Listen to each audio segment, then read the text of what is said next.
Well, thank you all so much for joining us. Let me go back here.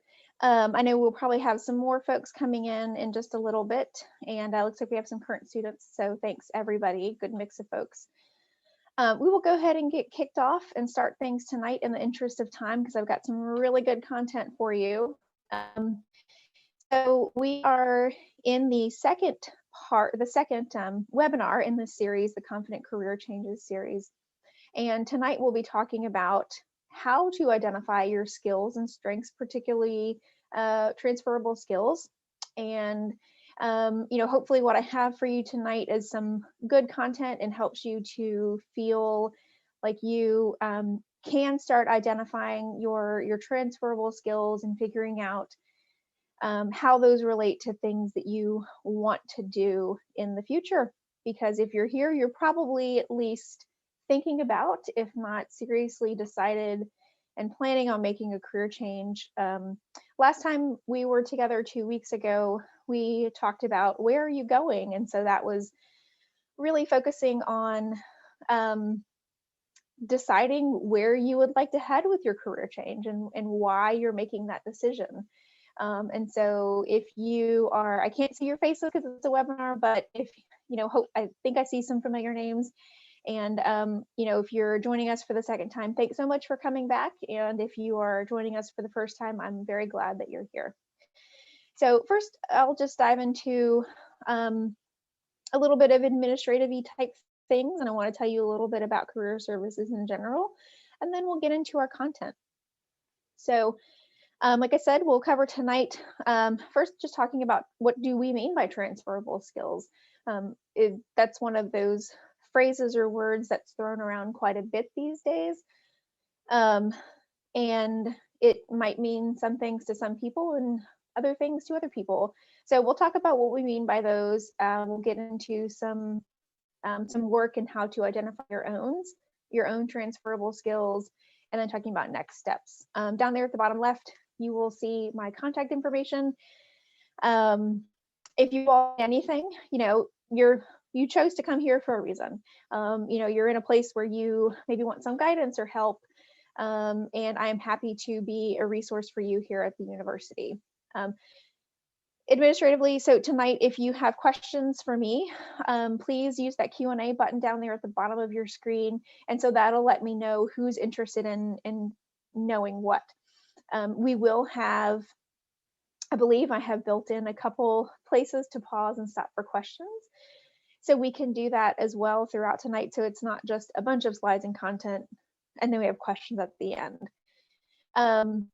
I guess the chat will remain open for the remainder of the webinar, and as your comfort level will allow you, I will ask that if you want to, you can certainly share some things. We'll have, like I said, some time to do some work on your own, to maybe do some brainstorming, because hopefully this will be a working session and not just me talking at you. So again, if you feel inclined, you can feel free to share with the group, and anything shared here will remain within this group. So, oops, sorry. So moving along, again, I wanted to just let you know, if you are new here, or maybe this is your first interaction with us at Career Services or Alumni Relations in general at the university, I wanted to let you know some things that you have access to. So at Career Services, the wonderful thing is that you get career services free for life, which is awesome. It's not something that happens everywhere, and it's kind of a unique University of Richmond thing. And if you are interested in chatting one-on-one with somebody, I am your person.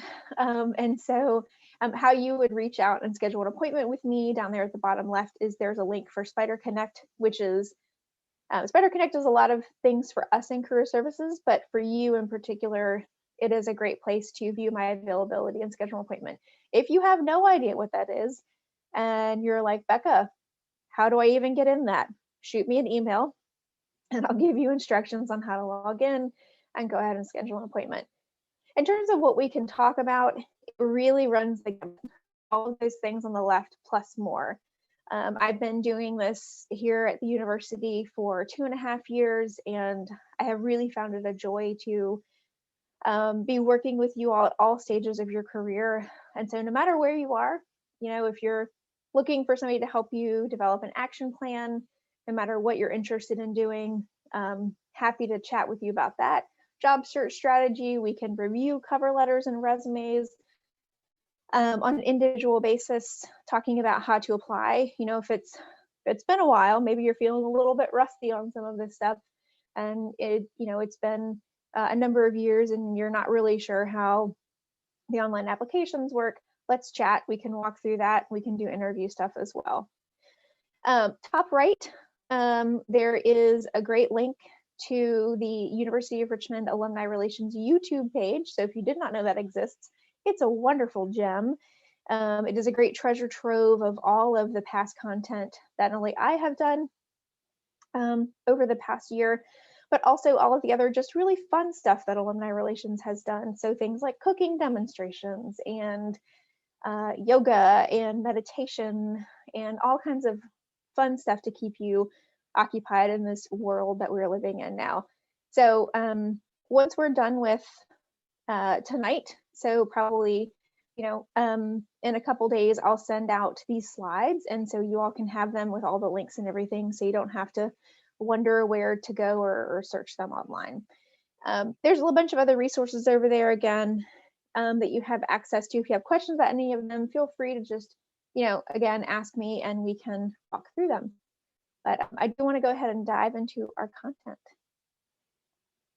So of course we were talking about skills.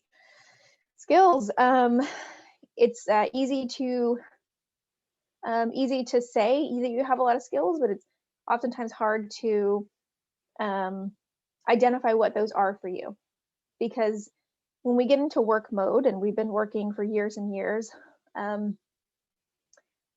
it's easy to just sort of be in our own lane with work, and when we sort of pick our head up or take a step back to think about what are those things that I actually do and what kind of skills are they, sometimes that's easier said than done to identify those.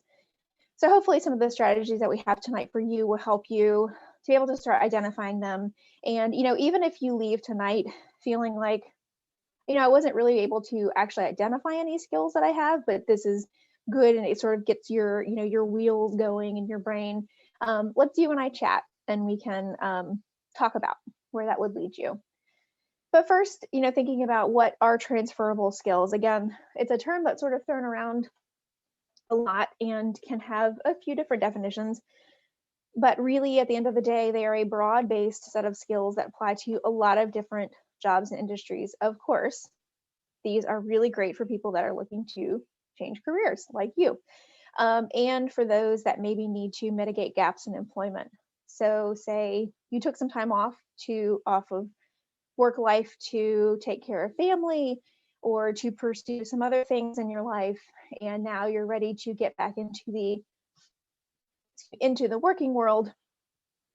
These are thinking about your transferable skills and identifying them are a really great way to talk about that gap experience that you had and what you did in that experience and how it relates to what you want to do. So again, these are broad-based, so they're sort of those words or phrases that you've heard a lot, and they can be broken down into minutia in terms of what they actually mean for you. But things like communication, problem solving, customer service, teamwork, leadership, all of those sort of generalized terms that you've heard. The categories that you see here, human relations, design and planning, communication. In the next couple of slides, we'll dive into those and see, again, in terms of minutia, what do those really mean, right? In terms of the day-to-day things that you might do in jobs that you might have. But I think it makes it easier to wrap your head around transferable skills if you can think about these in more broad-based categories, and that helps you to be able to relate them more to the things that you want to move into in terms of careers. Where might one use these transferable skills once you have them identified? Well, lots of places. in your documents, particularly that you use to apply for jobs. So things like your professional summary section, skills, related skills, and the bullet points on your resume to show how you achieved those accomplishments that you did in those jobs, and then your cover letter. Those are all really great places to pepper these in. And one thing that I didn't put on here, but is a really great place, that actually the last webinar in this series talks about telling your story. And I think that's one of the, people who are looking to change careers, if you either get to chatting with a hiring manager in an interview, or if you're just doing some sort of, informational interviews or networking, and people might ask you a seemingly innocuous question like, so what makes you want to change careers? What makes you interested in this particular field? This is where, telling your story and identifying your transferable skills can be a really great way to explain that for somebody to help them make sense. So over here on the right, this is sort of the example that we'll be working with throughout a few slides here, in terms of how one might use transferable skills. So say you're trying to move from a career in food service to something in HR, human resources. This is a pretty generalized example, and this might not meet your particular situation. But hopefully there are things we'll talk about tonight that can help you to see the similarities, and see how this might play out for you. So again, I just wanted to take a couple minutes through this slide and the next one to really just sort of dive into those generalized categories, and think what particularly could they look like in terms of skills, abilities, sort of day-to-day activities that you might do in roles that you have now or have had. The 5 categories that are listed on the next 2 slides are just ones that I have sort of come up with. But again, given your particular situation, and because everybody is individual, this might not meet all of your needs. So if that's the case, okay, well then let's think about what does meet your needs. But I think that in general, in terms of starting out, this is a good place to start with this. So human relations type skills really speak more to attending to the social, physical, and mental needs of people. And so this is really like your interpersonal skills. A lot of the kind of work that I do falls into this category. And you can see here, advocating, counseling, providing care, empathizing, facilitating group things, active listening. Those can be through a lot of different careers, right? So a lot of the stuff with helping careers like social work, counseling, therapy, even definitely with teaching and education, you'll see a lot of these. The next category here is design and planning.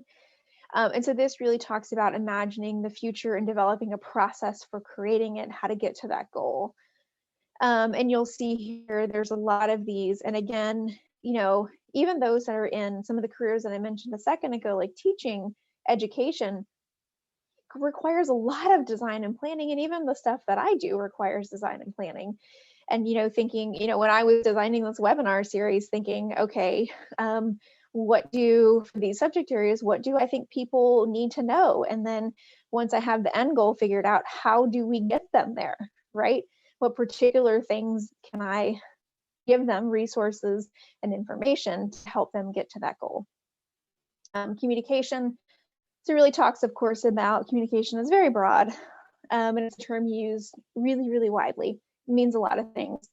Exchange, transmission, expression of knowledge and ideas. And you can really do that in so many different ways.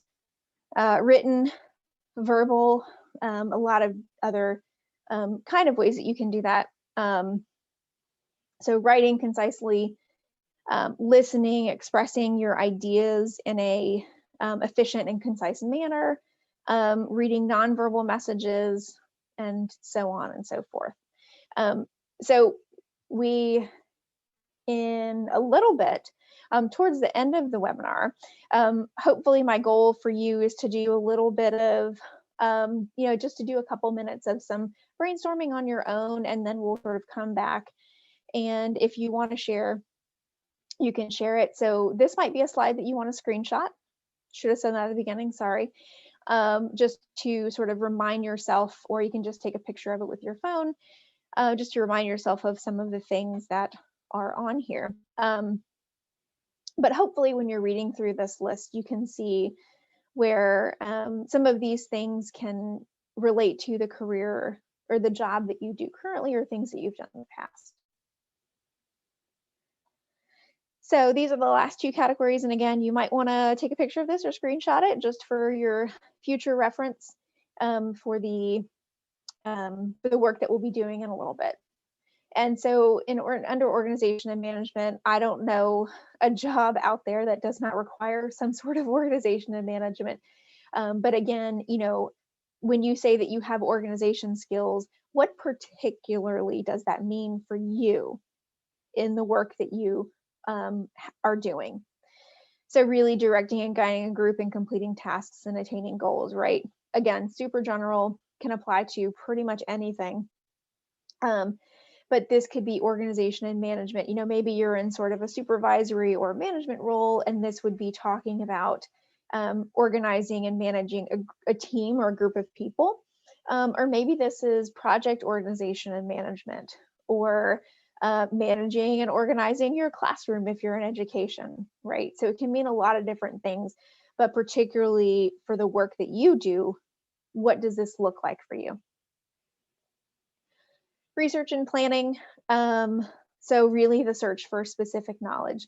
And again, even in the work that I do, which is a career advisor, I do a lot of research and planning, because even though I've been doing this job for 10 plus years, there's always new information out there.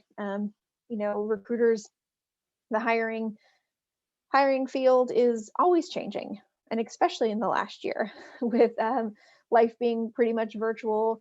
And so I find myself doing a lot of research and figuring out what's the new advice out there.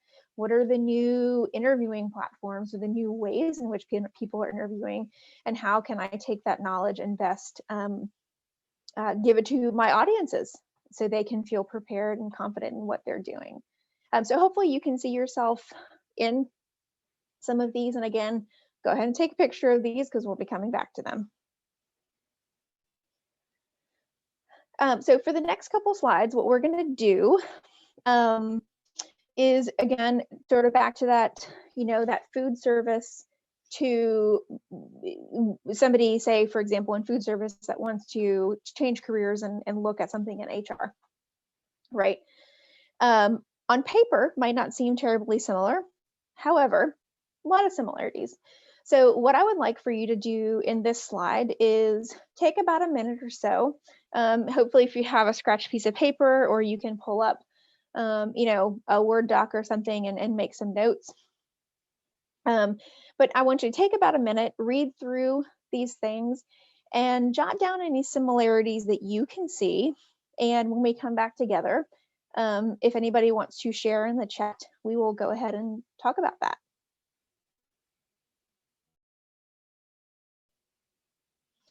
Okay, so we'll come back together.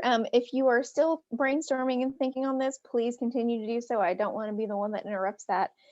But if anybody wants to chime in on the chat, feel free to do so. Were there things that you saw similar, or transferable skills that you can glean from the person that wants to go from being a restaurant manager to working in HR?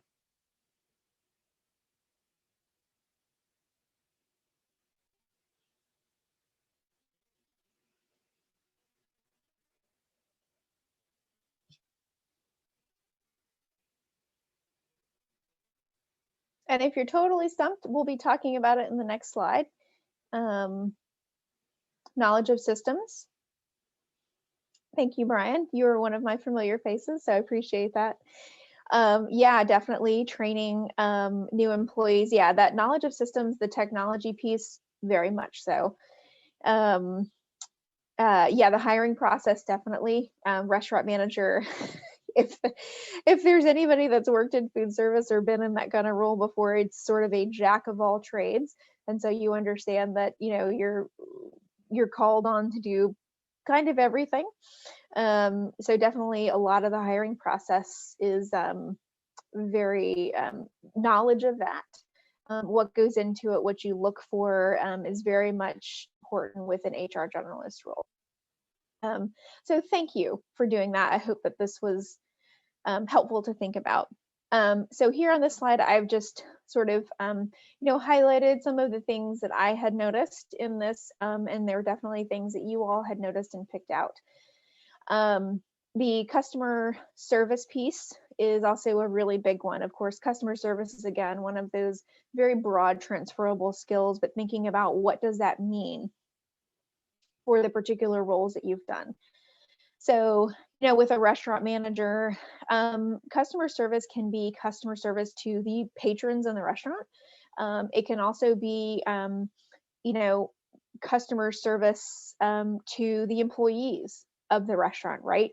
How you're treating them, how you're meeting their needs.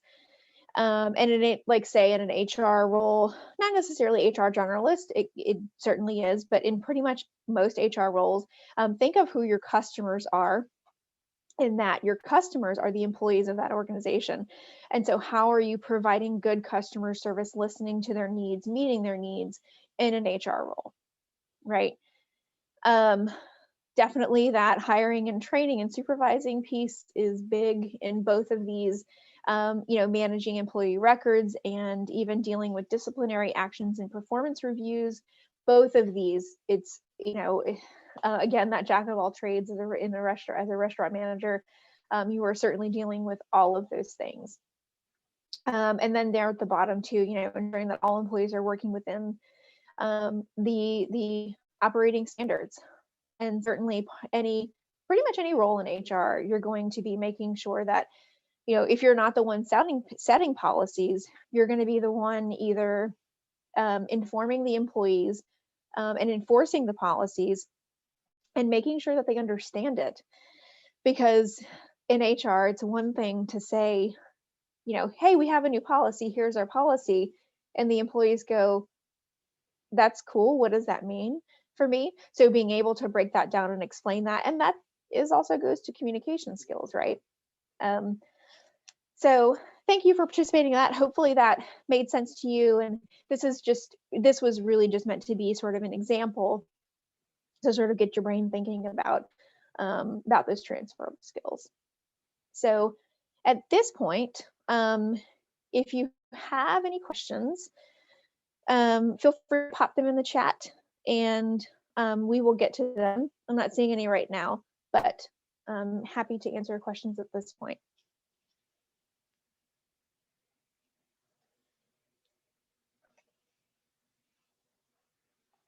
Okay, so I don't see any, and that's great.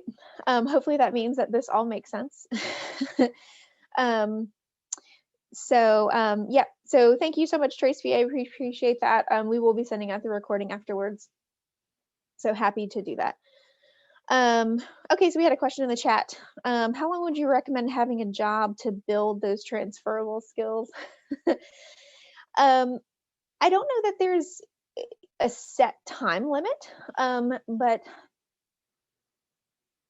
I'd probably say, like, in general, a lot less than a year is just gonna be difficult. I think most jobs, even in a job or an industry that's really fast paced, most jobs, it's gonna take you almost a year or so, 9 months or a year, to really feel like you've gotten through a cycle in that job, you've gotten through all the seasons or whatever, and you're feeling really comfortable with knowing what you're supposed to be doing and how to implement those things.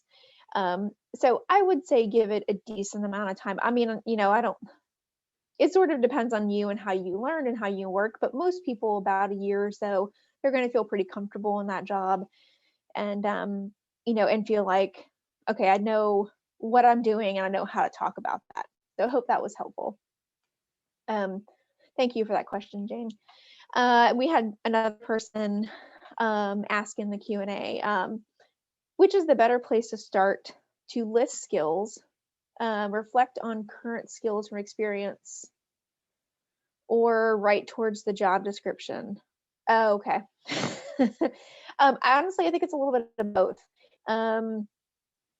So there are next few slides, which sort of round out our evening tonight, are going to be hopefully getting you to start thinking about that too, right? But really, it is important to not only reflect on your current skills and what they mean for you, but also be able to see how they translate and fit into jobs that you are looking for.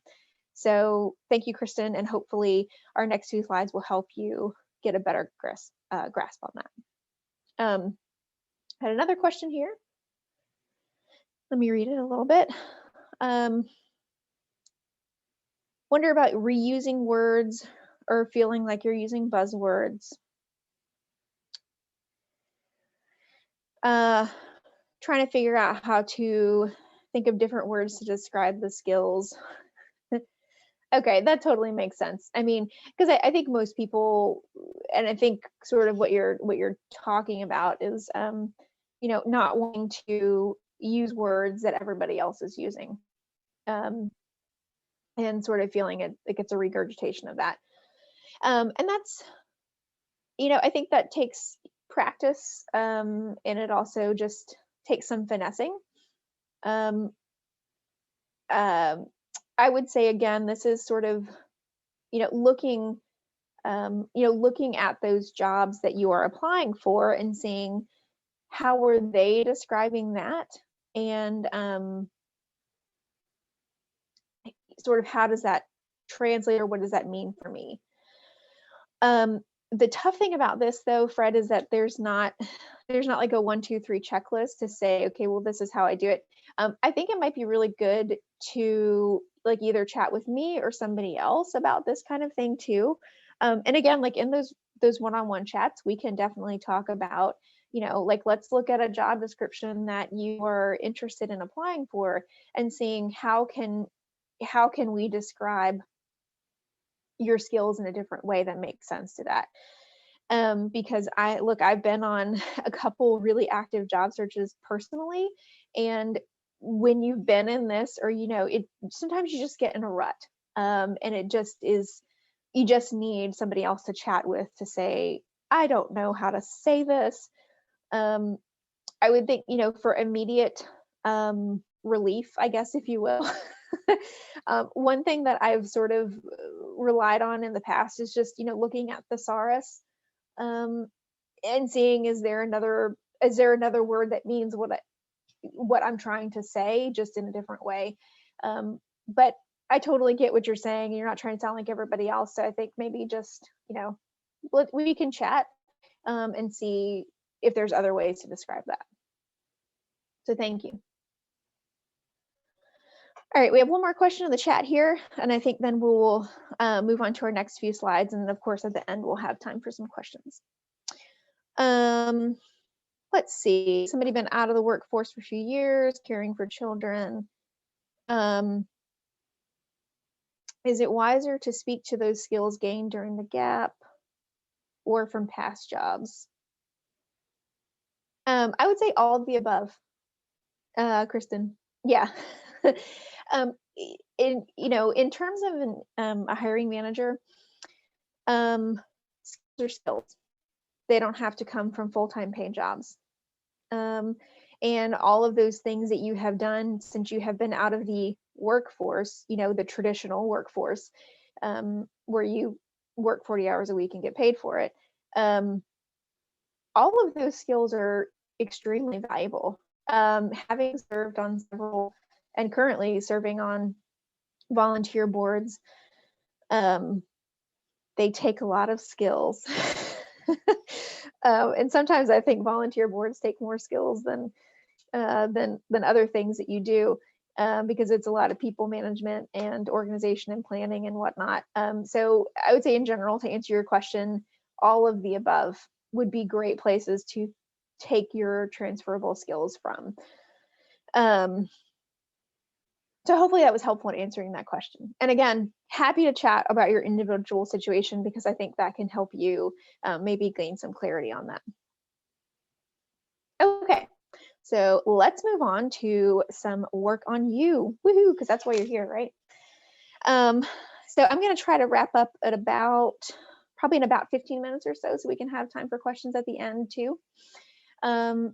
But again, so in this one, the next two slides, what I'm really hoping to do is to get you thinking. So pull out a piece of paper and something to write with. And what I want you to do is just take a minute or two to think about what are some of those jobs, volunteering things that you have done. It doesn't have to be a comprehensive listing. Just jot some stuff down. This activity is really just to get your wheels moving, get you thinking about stuff. And then what I want you to do is pick one or two or a few, or maybe if you don't want to work that hard tonight, that's totally fine. Just pick one that you remember well, so you know the activities and the responsibilities that you had are fresh in your mind, and think about what your general areas or responsibilities are for that. So again, down at the bottom, if you need to add those 5 that we talked about in the beginning, those 5 categories, if you need to add more to that, do that to make it match what is your individual situation. So like, for example, when I'm talking about general areas of responsibility, so for me, in the work that I do, a general area would be advising. So those one-on-one appointments. A general area would be program planning and implementation, so doing things like this. A general area would be research and keeping up with trends. So try to think of it from that perspective. So I'll give you again like a couple minutes to think about this, and then we'll come back together for some more work. Okay, so we will come back together in the interest of time tonight. But I don't want to stop anybody from brainstorming if you are really on a roll with stuff. So hopefully, so after the next slide, we will do some sharing if you all would like to. But hopefully this sort of got your gears turning and thinking about what kind of skills and abilities you have attained. So, and this is meant to be, if we had a lot more time tonight, we would really dive into much more of this stuff. This is meant to be a primer for you, again, just to get you thinking, and a primer for any one-on-one conversations that you might have with me or with somebody else, that you trust in your life and that you appreciate their guidance on. Again, I will send out the slides after the presentation, probably tomorrow or Thursday.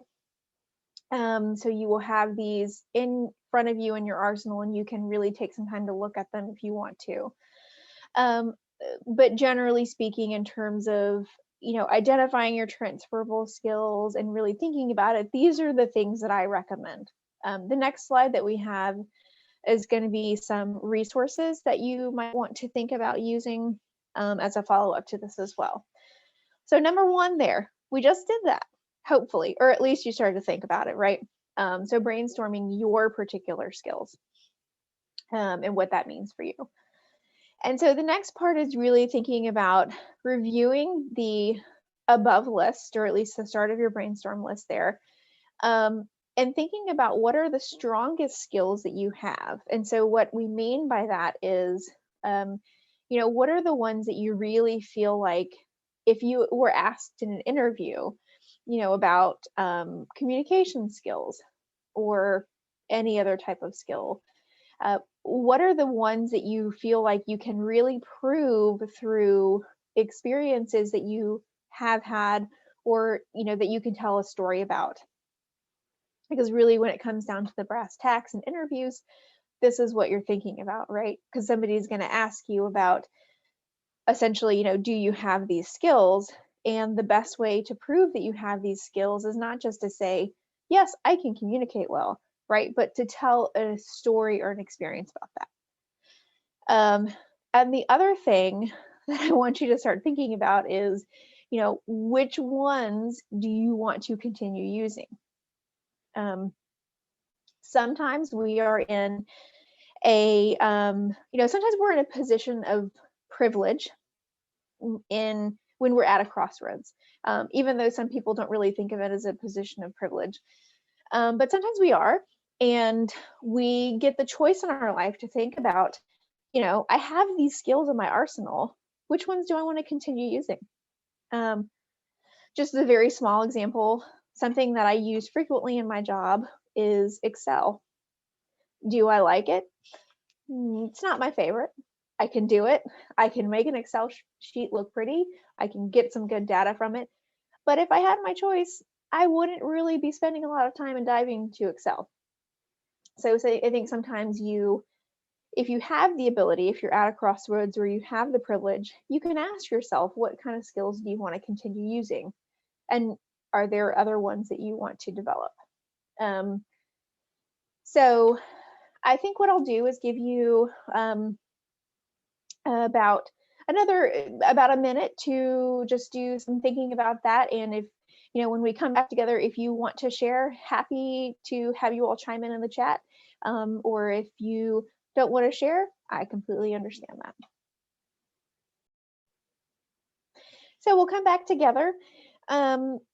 If you all would like to share any of the things from number 2, happy to have you do that in the chat, or if you don't want to, I completely get it. Looks like we did have a question down here. Main websites for job postings, and thank you for that, Kristen.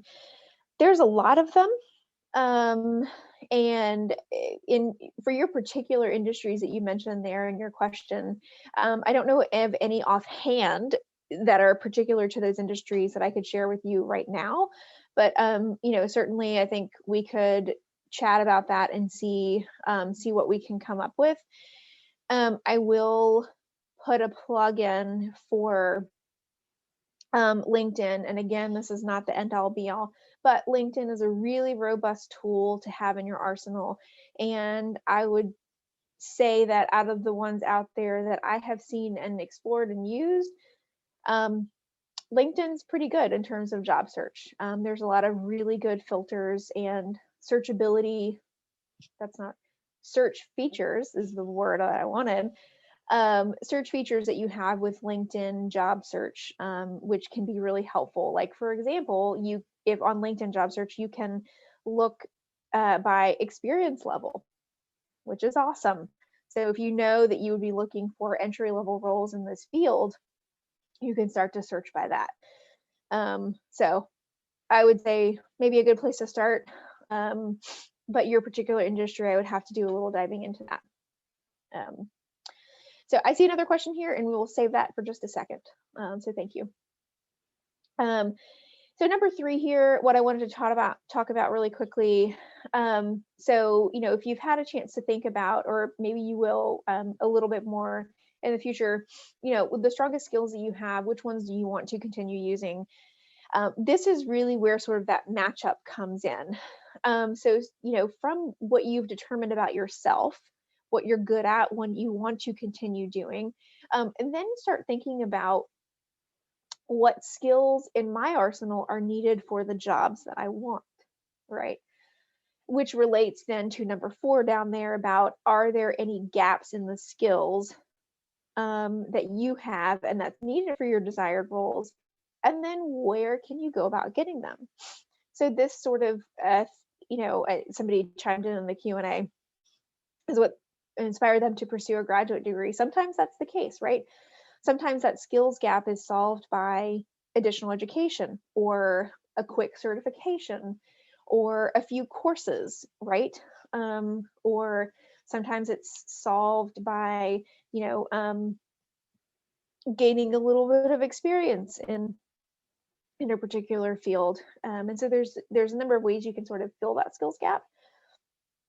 But that is something that I think it's definitely important to think about, is that gap, because that's one of the sort of top things. Like if I'm chatting with people who are interested in doing career changes, um, one of the things that I do notice frequently is that, they've made up their mind and they're definitely doing this career change. And then they sort of get into applying and then they realize that, oh boy, I don't really have everything that they're looking for. And maybe that's why they're not getting the traction or the callbacks that they were hoping for. So thinking about that skill gap is important, and what you can do to alleviate that. But in terms of, figuring out what those jobs that your targeted jobs and what they're looking for, and figuring out how you can do that matchup and start talking about your skills in a transferable way. A couple things that I recommend off the bat is onetonline.org. I love that website. It's really great, and it's run by the Bureau of Labor Statistics, so it's legitimate. It's not just somebody making up information on the internet.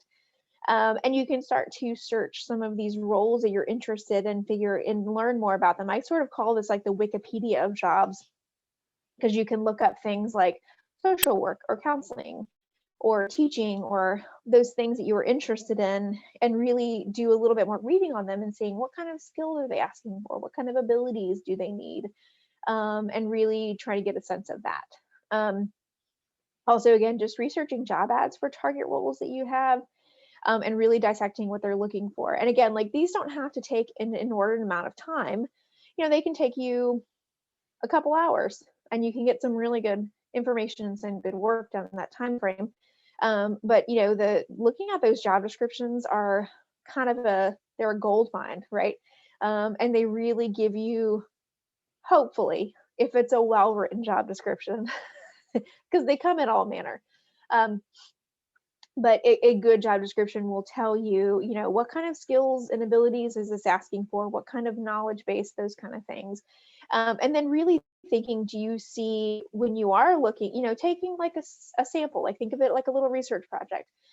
Say you decide to look at 20 job descriptions for target roles that you're interested in, and making some brainstorm list or jotting down notes about what kind of commonalities am I seeing, what kind of themes are the majority of them asking for these particular skills.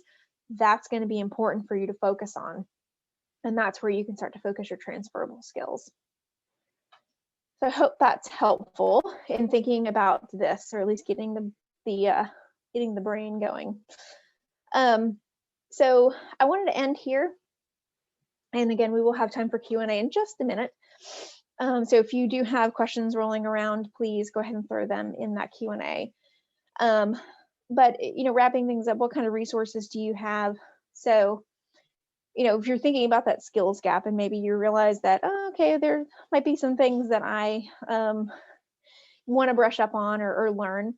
The LinkedIn Learning. So if you are, and I think we've had some current SBCS students on here, which is great. Thank you so much for coming. LinkedIn Learning is free for current students, which is awesome. Really great, because that is a feature of LinkedIn Premium. That LinkedIn Premium is that monthly subscription to LinkedIn. So our current students get it for free. LinkedIn Learning bought out lynda.com. So if anybody has been around for a while and remembers lynda.com, it's now sort of transitioned there. But that is, LinkedIn Learning is a plethora of information out there. It's got videos and tutorials on, it really runs the gamut. You can learn about Excel. You can learn about leadership skills, management skills, all kinds of stuff. I also recommend Coursera. I'm not getting paid by them. I'm not to endorse them or anything, but Coursera has been around for a long time. It's a really reputable, online learning platform.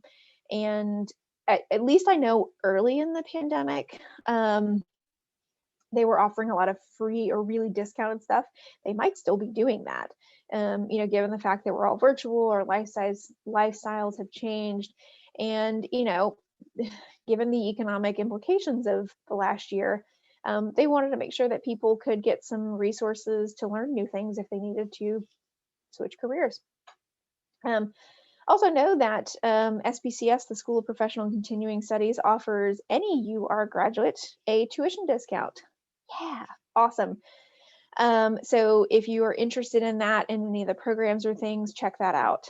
Also just sort of on more of the light learning type thing, reading or listening to books, articles, podcasts, really helpful. There's a bunch of industry experts and thought leaders that are out there doing these kinds of things that can help you get a good grasp and sense of things. Joining a professional development organization is really helpful. If you are a current student, if you are, in between stuff, if you're looking to get back into the workforce, a lot of professional development organizations for students, or maybe for those who are not currently working, they have some pretty cheap member rates. So I would definitely say for those industries you might be interested in, it's worth checking out their professional development organization to see what can they offer you. Because if you are able to get in with a membership there, professional development organizations offer a host of resources that are really, really valuable. Like, for example, the one that I'm in for what I do, a bunch of people in similar roles as mine, my professional development org offers listservs, so names and contact information for people in the industry. It offers opportunities to connect with them and chat about what's going on. It offers learning opportunities, and just information about keeping abreast of that field. So if there's an opportunity for you to do that, I would definitely recommend it. So hopefully that sort of gets you thinking about maybe next steps or things that you can do to learn a little bit more about this stuff and try to dive in to these areas that you're interested in. So we'll sort of transition into the Q&A part. So I see a question here, and if you all have questions rolling around in your head, please feel free to throw them in the chat because we've got a little bit more time left. So we had a question here: how do you decide when it's worth returning to get additional education to get a degree for a career change? When it's worth, I think there's a lot of factors that go into that. First I would think, if this is a direction that you have ultimately and definitely decided, okay, like let's just take the first one there, law school that you mentioned. You've decided, legal is definitely the field that you want to pursue. There's really not much else that's going to change your mind. And being an attorney is going to really satisfy your professional goals. When is it worth it to you? I think also thinking about other sort of external factors in your life that might influence that. Do you, generally speaking, do you have the capacity to, right? For something particular like law school, you might find some degrees that are flexible, that offer, options for education for people who have to continue working either part-time or full-time. And so I think just seeing if that kind of educational pursuit is going to fit into the lifestyle that you have, or can you change your lifestyle and be able to meet the needs of that educational program that you want to pursue. So I hope that was helpful. Renee, next question is, where could you find a listing of professional development organizations for various fields? Good old Google. You could start there. If you've been doing any kind of networking with professionals in the field or informational interviewing, those are always great questions to ask them too. Like, hey, are you involved in any professional development organizations? What are they? But yeah, I would start with Google and see what that returns. For example, mine, I would probably just Google, career advising professional development organizations and see what comes up. Start visiting websites, seeing sort of what they're offering. Or do they look legit? Do they look robust? That kind of stuff. But yeah, I mean, searching online and asking folks in the field, kind of what are they interested in. Also, if you are on LinkedIn, say if you were looking, if you could look at the profiles of professionals in your chosen area, and if they've got a profile that's open enough, look on their profile and see if they're listing any professional development organizations. That can give you a really good idea of where to start too. Those are all good questions. Let me get down to one more here. Let's see. Somebody asked, how essential are cover letters as a tool for telling the story of your transferable skills? They're very helpful. I am a big proponent.